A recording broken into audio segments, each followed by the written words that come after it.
Well, the Eagles lost for the first time since September. As Jalen Hurts was knocked out of the game, Gardner Johnson was tossed out of the game, and the refs made a few other egregious calls, although their response might be the most ridiculous part. Still, kudos to Washington for winning their Super Bowl, but it's likely Philly sees them again. So what should you really take away from the game, and why might this have been a good thing for the Birds in the end? Let's talk about it, and everything else around Week 16. But first, let's run it.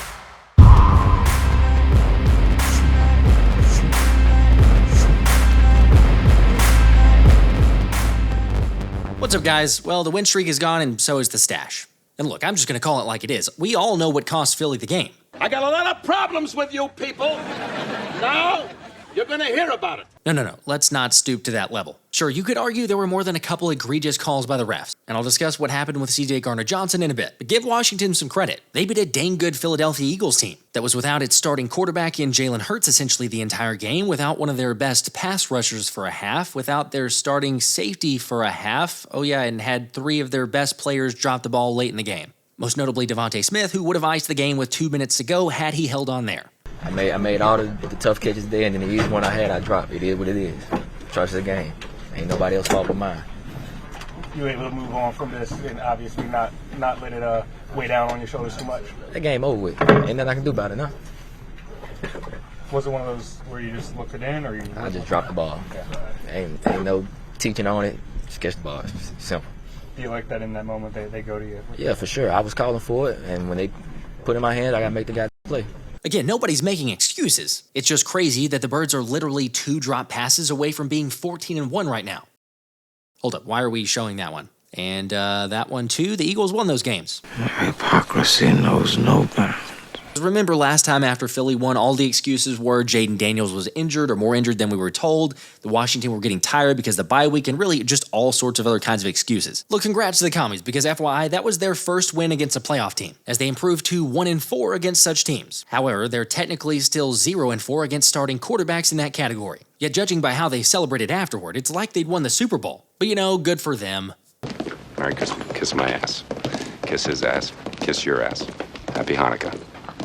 You almost feel sorry for him. Like, believe it or not, that win made the Commanders' 10-5 start their best since 1991. Whereas on the other hand, 10-5 would be the worst start since 2021 for Philly, which is probably what makes the loss on Sunday feel even worse. Heck, talking about history, that was the first time the Eagles have blown a 13-point fourth quarter lead in 5 years. By the way, the fact the Birds got 5 takeaways and still lost puts them in even more rare air, since teams forcing 5 turnovers in the last 10 years were 71-5. Of course, the Texans managed to do it earlier this year in a game versus Detroit, but specifically, the Eagles hadn't lost a game with 5 takeaways since 1999. Although, as we all saw, that doesn't tell the complete story. I mean, considering that Kenny Pickett and the offense only netted 6 points off of the final 4 defensive takeaways really felt like a missed opportunity. And yes, the defense is certainly to blame too, as is special teams, which we'll get to. But ultimately, I get the frustration. The winning streak is gone, the hopes of the 1 seed are practically gone, and there's a realistic possibility that the Eagles could be without Hurts against Dallas on Sunday.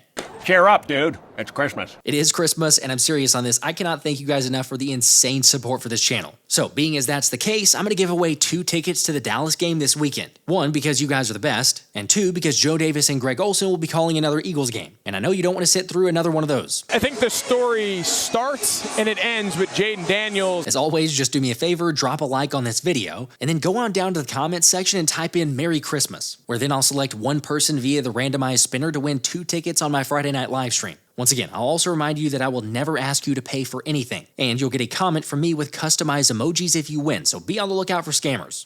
If anything, maybe this game against the Commies will finally get people off of Jalen Hurts' back saying that he limits this offense somehow. For real, say what you will about QB1, but the dude's a winner, and I think it's blatantly obvious just how much Hurts means to this team now. After all, just seeing how different Washington played in the run game, while also not fearing Pickett to run, was a huge shift in the game. For the record, the Eagles had their lowest success rate rushing the football by a significant margin, and to no surprise, a lot of that is attributed to losing 1. He's our starting quarterback. Everything that we do is kind of and what he's able to do. The reason why we've been super successful. But at the end of the day, Kenny came in and did a really good job. We just didn't get the job done. You know, there's 1 player here, 1 player there. That's football. It'll be a whole different conversation. So obviously, yes, losing Jalen definitely hurt us, but I don't believe in moral victories. But definitely want to give a shout out to Kenny. I think he did a really good job coming in, handling the situation, and put us in a position to win a football game. How differently did they play after Jalen's injury? They were kind of loading the box. We get it each week. The dynamic of Jalen definitely helps, though. But it kind of, in our situation, a lot of things that we do in our run game is designed with Jalen. So if it's kind of hard to continue to run the same stuff when he's not in there. So we had to adjust. They did a really good job, and we just didn't make the plays that we needed to make. That's really what it comes down to. A lot of the guys not making plays when they need to. And no matter how you feel about Pickett, he technically did make enough plays for the Eagles to still win. Comes in cold, and on 3rd and 7, he hits A.J. Brown on the stop route. The thing that was impressive about Kenny is how he threw everything on timing. Like this touchdown right here to A.J. Brown, it's got to come out quick because Bobby Wagner's coming for it right now. And he beats him right there with that touchdown throw, beat Lattimore in for the touchdown. Now, he wasn't afraid to air it out and give A.J. Brown. In fact, I think his first 4 completions were all to A.J. Brown. Let him adjust to the ball against Lattimore, 45 yards, big play. And then you get this right here, the movement right here. Steps up, and then he finds DeVonta Smith right in that hole right there for 13 yards on 3rd and 7. And then down 28-27, he hit a bunch of 4th down conversions right here. This one right here to DeVonta Smith, who comes in motion. 4th and 1, great play coming right off Jahan Dotson right here. Double covered. The throw beats the coverage.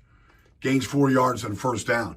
And then 4th and 7, they keep it going right here. Hit A.J. Brown on the crossing route. Ball comes out. It comes out accurate. It comes out quick. He doesn't hold the ball.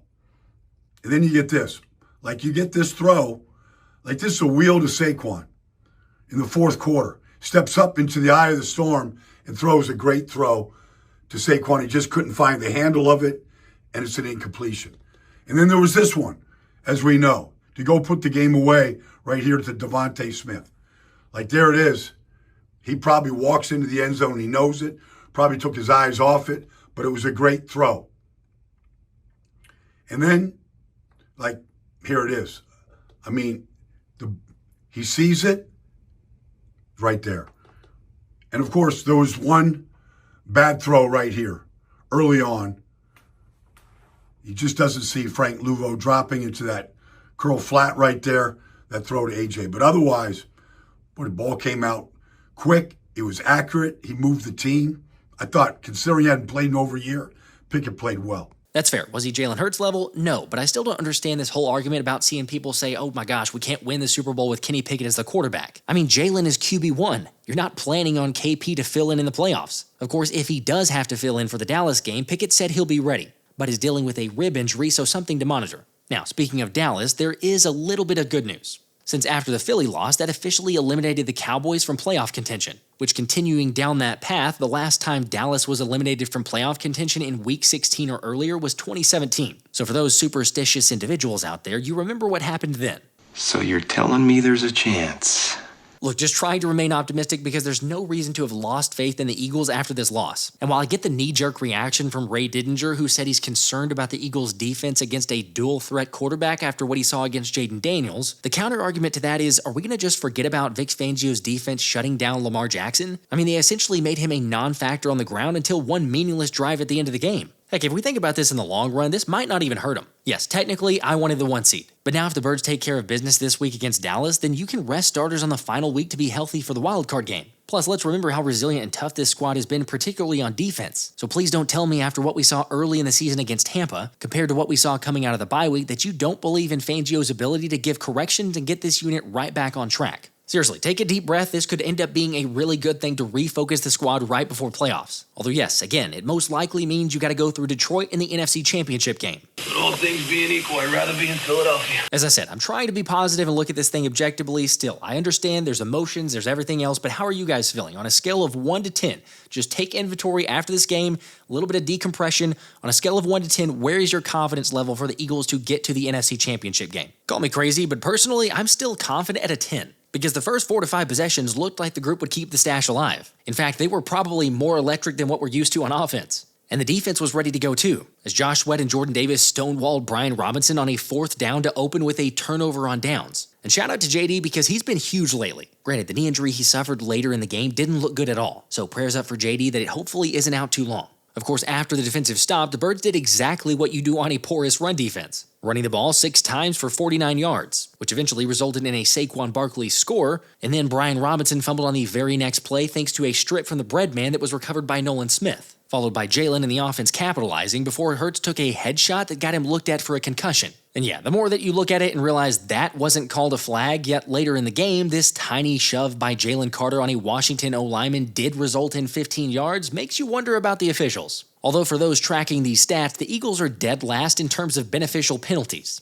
Don't worry though, it gets worse. Granted, it got better for Philly in terms of the score as Kenny Pickett found A.J. Brown for 7 to go up by 14, where then Fangio's defense forced another punt on their third possession. Heck, the unit only allowed 8 yards on the first 8 plays of the game. But this is about whenever things changed. Because on the next series, KP stared down A.J. Brown and Frankie Louvu picked him off, before the Eagles' defense once again looked like it would hold up. Except then you got this roughing the passer call on Milton Williams. Like I know I said I don't want to make any excuses, but that call right there is inexcusable, as it eventually set up a Jamison Crowder touchdown thanks to miscommunication in coverage. However, when in doubt, just give it to Superman, as 26 took it for 68 yards, reestablishing Philly's 14-point lead. Yippee-ki-yay, mother... Saquon Barkley showing the speed. He'll take it all the way. Let's be honest, since when did the Eagles score 21 points in the first quarter? The problem is, those were the last points Kellen Moore could muster up in the entire half. Now, the defense also started to give up a lot more yards, but overall the bend but don't break strategy was working. As on the next drive, Brian Robinson fumbled for a second time and Cooper DeJean was able to recover it.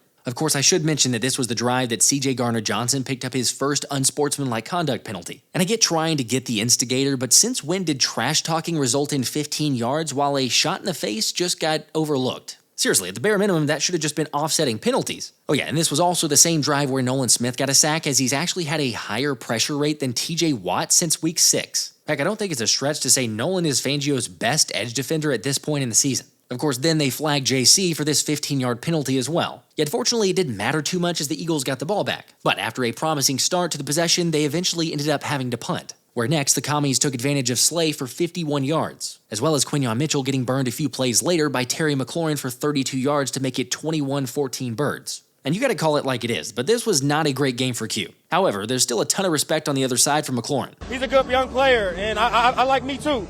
You know what I mean? One-on-one. So I knew he was squatting, and he squats a lot. You can do that when you got a...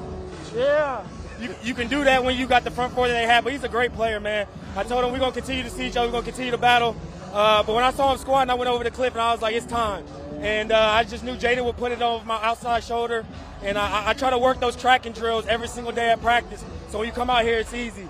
But I like going against the best, man. I think he has a chance to be one of the best in the league. And I think I'm up there too, so we're going to keep working and see where we can go from here. Now, let me just say that Slay made some really good tackles and breakups early. But as the game went on, the defense strangely looked more like the one against Tampa, with 2 lacks of coverages. Anyway, the next series for the offense could have used Jalen, because after getting stopped for a 4th and 1, had Jalen been there, it feels like a guarantee Sirianni would have gone for it. Still, the Eagles' defense was solid in the first half, generating pressures, stopping the run, and doing enough to give the ball back to the offense, as both teams swapped punts before Jayden Daniels airmailed a throw resulting in a CJ-GJ pick. Unfortunately, though, the offense only moved the ball 11 yards, forcing Jake Elliott to try a 56-yard field goal that he ended up airballing. But you know, a 7-point lead and everything to play for at the half was not too bad, all things considered. And the opening possession started out well, thanks to A.J. Brown giving the smoke to Marshawn Lattimore as the Birds got 4 yards from pay dirt. Now look, I'm all for some trickery every once in a while, but not sure that 3rd and 3 from the 4 I want to be calling a pass from Saquon. I know, in hindsight, it's easy to say that, but still. Anyway, Jake at least made 3 points to go up 10. And then the defense started right where they left off, after Zack Baun forced a fumble on De'Ami Brown that Nolan Smith recovered. Of course, this was also the moment that Gardner Johnson was tossed due to his second unsportsmanlike conduct penalty. Yet for the life of me, I still haven't seen a single clip of what CD did. And then when referee Sean Smith was pressed about the incident, his response was that, quote, CJ was basically taunting the opponent on the second foul. He already had a first one earlier in the game that we had announced as his first toward disqualification. So this became his second. He was taunting the player, so that's a disqualification by rule. Hang on. If this was legitimately the case, then BG would not have made it through a single game all season. Also, FYI, CJ said he didn't say anything via his Twitter post, and then he reacted to it afterward on Instagram. Man, what? Man, them refs, man. Them refs wanted me out there. I ain't do anyway, man. Remember that? I ain't do No, I ain't, yo. No, I ain't do I'm gonna have his back. He didn't say anything at all. I mean, I was right there, but you know, when you're on the hot spot, I mean, things happen. But at the end of the day, I had my dude's back, and Next man up. By the way, not that I'm suggesting anything, but Sean Smith just so happens to be the same official that didn't call the penalty on Jadeveon Clowney's cheap shot to Carson Wentz. Oh yeah, and a quick little research on this, but Smith is also from Southfield, Michigan. So a few of you DMing me about the chances of him being a Lions fan, who really knows? Just a lot of guys watching Washington just go up on Philadelphia this side. Oh, they did? I didn't know what that was. Well, how much time's left? Yeah, I got you. Well, why don't we just sit here and wait for this? For the record, no, I don't believe this about the refs. I mean, at least I don't fully believe it about the ref, but still, either way, whichever side you're on, they're not the main reason for the loss. There's more than enough blame to go around. Like again, when the Birds took the fumble down to the 11-yard line. But for a team that's been so good inside the red zone, they were stopped and had to kick a field goal. And honestly, one of the biggest issues became the running game. And the fact that, as Johnny Page pointed out, Washington's edges didn't have any respect for Kenny Pickett in the run game, and basically started selling out every time for Saquon. However, even with that being the case, up 13 in the fourth quarter with the #1 defense in the NFL should be more than enough. Yet as much as we talk about these coordinators doing a terrific job of making in-game adjustments, it was the Commanders who took advantage of the route distribution against the Birds. And it's no secret that CJGJ's loss was a massive contributing factor to that. Like Anthony DeBona shared, the Commanders scored 14 points, gained 194 yards, and had 4 turnovers in 9 possessions before CJ was ejected. And then after that, they scored 22 points, gained 210 yards with only 1 turnover once he left. Either way, there's no excuse for Jayden Daniels converting on this 4th and 11 from the Philly 41. But you add in the injuries, the ejection, the worst tackling we've seen since the bye weekend, that's what happens, which led to Daniels hitting Zacchaeus for 4 yards to make it a 6-point game. Unfortunately, the Eagles had to punt the ball back after that, before Daniels continued to carve up the Philly defense and take advantage of 12 men on the field, creating all kinds of confusion, as Olamide Zacchaeus went for another 49 yards and the score to take the lead. Too many guys on the field, and I saw Keeley come in, and then I just tried to run off because he was just locked in doing his job. My coach told him to, and yeah, that was just miscommunication with the defense. I was just running out there because I was ready to go back in. I probably should have let my DB coach know. I let my other DB coach know that I was ready to go. I should let my DB coach know. Was he going? Did he come on because he saw Isaiah coming on? Well, and then you were coming in. I think I don't know how it played out really. I was already coming in to get Isaiah just to get him because that's what I was going to do. And then all I know, I just saw Keeley sprint on, but coach told him to go in. Look, regardless of what happened on the defense, this is where I say it's not all on Kenny. Because just like the defense made plenty of stops earlier, Pickett did enough to win the game late, completing a clutch 4th down pass to eventually set up a Jake Elliott 50-yard field goal. And kudos to Jake, man, because that was his first 50-yard field goal he's made after missing his first 6 this season. Plus, I'll just say this for those asking for a change. At this point in the season, even if you wanted to go make a change, you're not going to find a better kicker on the street. However, when it comes to special teams as a whole, they were atrocious. I mean, Washington was almost at midfield after every kickoff. And I know Braden Mann's been kicking all season and we don't want to overreact, but at this point, it's worth considering a change in letting Jake Elliott try kickoffs, because it was too easy and gave the Commies too good a field position. Yes, technically, when you factor in turnovers and punts, Washington actually had worse average starting field position, so I'm not trying to say the Eagles had an unfair advantage. It's more so just that the kickoff game could use some self-evaluation. Regardless, the Birds should have won. Because after Jayden Daniels made this ill-advised throw and Reed Blankenship collected Slay's play, it felt like that was it. However, the running game wasn't an option since the defense was selling out. But Kenny Pickett delivered a strike to DeVonta Smith that he catches 99 times out of 100. It's just that somehow, miraculously, he dropped this one, bringing up a Jake Elliott field goal from 40, and giving us all PTSD from the Falcons game. As Daniels started from his own 43 and went 57 yards in 152 to find Jamison Crowder for his 2nd touchdown of the day. Look, maybe this is one of those good things to get punched in the mouth and then recognize some adjustments that you need to make. Yet either way, I think it's crazy for anyone who wants to overreact and say we're doomed. Remember, this is the youngest starting defense in the NFL, and they played really well for a little over 3 quarters. It's just that then in the biggest moments, they gave up drives of 61, 87, and 57 yards in the final 13 minutes. But like I mentioned, Fangio's been able to get this group back on track, so there's no reason to think that he won't be able to do the same here. Plus adding the reinforcement of Bryce Huff, and it should hopefully add an extra piece to the pass rush rotation. Having said that, you guys let me know. What were your biggest takeaways from the game? What did I miss? The good, the bad, the ugly, everything. Sure, it wasn't pretty, but everything's in front of him. Also, as for Jalen Hurts, he's still in the concussion protocol, and he has to go through a 5-step process before he's allowed to play. And considering that it can take up to a week, I'll be monitoring to keep you up to date as soon as we have conclusive info about whether or not QB1's good to go. Otherwise, it could be KP or even Tanner McKee, depending on Pickett's rib injury. And yes, there were several other injuries, so I'll be tracking those also. As always, do me a favor, drop a like, make sure to subscribe, turn those notifications on, and you guys have a Merry Christmas. This has been the Philly Special.